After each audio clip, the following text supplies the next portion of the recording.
Žiūrėkite, su pavasariu atgimusi kaimo televizija. Inauguracija ir inauguracija kronika. Ir labai pikantiška istorija apie tai, kaip komisarai pagavo katiną. Čia Orbita. 7 dienos.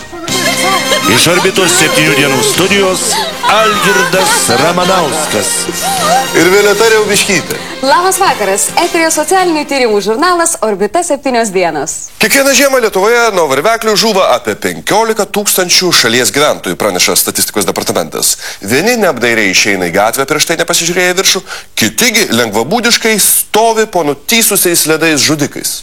Visa laimė, kad su tokia padėtimi taikstosi ne visi Lietuvos gyventojai. Jūsų dėmesių reportažas iš racionalizatoriaus Straigiaus Ramanausko sodybos.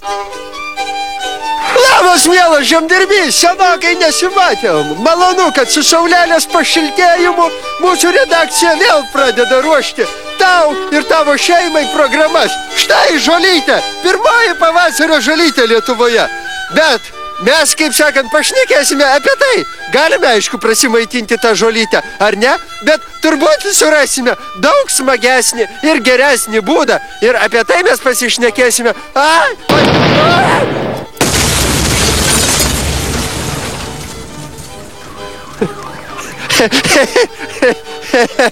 Netrukus susipažinsime ir artimiau su varveklių sprogdintoju gerbiamu Sraigimi.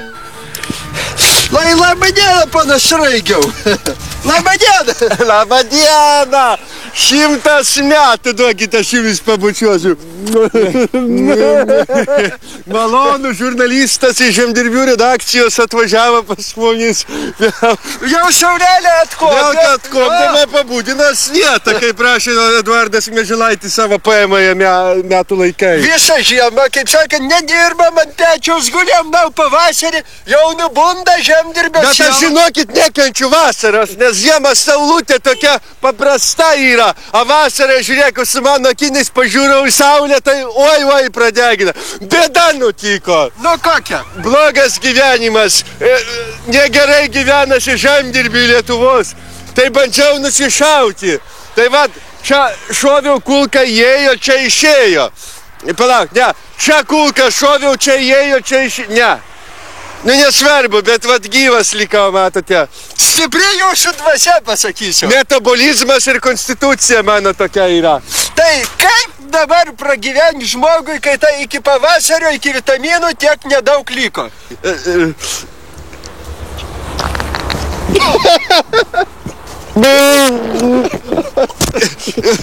Nuvalykit, kodėl jūs man kišat mikrofonas į burną? Tai jūs papasakokit apie esmę, aš prašau. Aš radau gamtos stebuklą. Varveklis yra mūsų duona ir vandenukas. Štai auginu varveklius pas mane fermoje, auga tysta.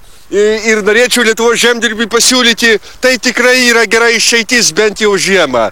Varveklyje yra labai mažai kalorijų, jis yra nekaloringas, labai tinka storoms boboms, nutukėlėms. Iš varveklio labai skani sriuba yra iš varveklio. Po to dar varveklis labai tinka žarnynui tvarkyti, nes labai tinka klizmams. Aš jums norit pastatysiu varveklio klizmą. Tai jūs geriau parodykit ant savo pavyzdžio, kaip jūs klizmą statot. Jūs mane skaitote už kažkokį klizmų statytoją paties savo. Man atrodo, kad atėjus pavasariui, palaukit, atsistokit truputėlį, atsistokit. Atėjus pavasariui, palaikykit administratorius. Atėjo metas jum per snukį. Aš pats durdas kaip ir perdai, atiduokit mikrofoną. Šnekėkit, man prašau, apie esmę. Aš jums galiu parodyti, kaip su varveklių klizmą galime padaryti. Nu, va čia įdomiau. Čia mačiau, žiūrėkit, labai geras būdas, pakelkit man biškį čia. A gal jūs norit, ne? Ne. Nenorit. Insikišu ir biškį dabar reikia palaukti.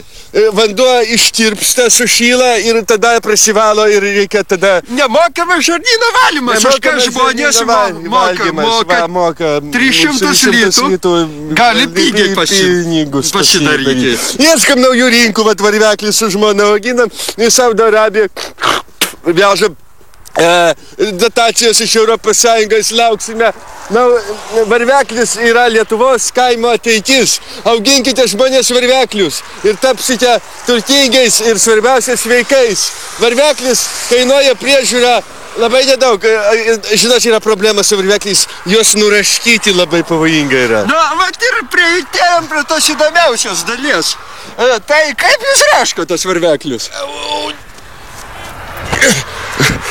Neištirpo. Būna ir taip. Nenori tikrai, ne.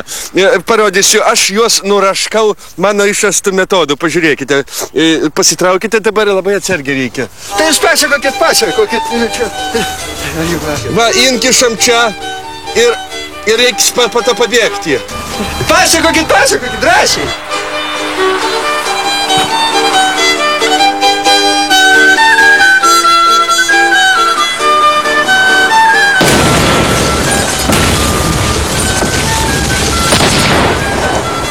Gerbiamas Sveigius.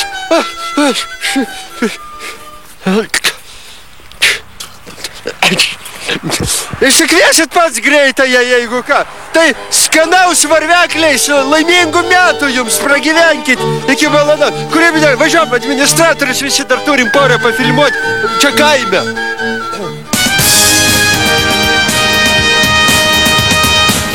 Kągi, varvekliai tarsi mūsų gyvenimai, jie kabo ant stogų, auga, didėja, bujoja, tysta, kol galų gale nukrenta kam nors ant galvos. Arba ant užpakalio.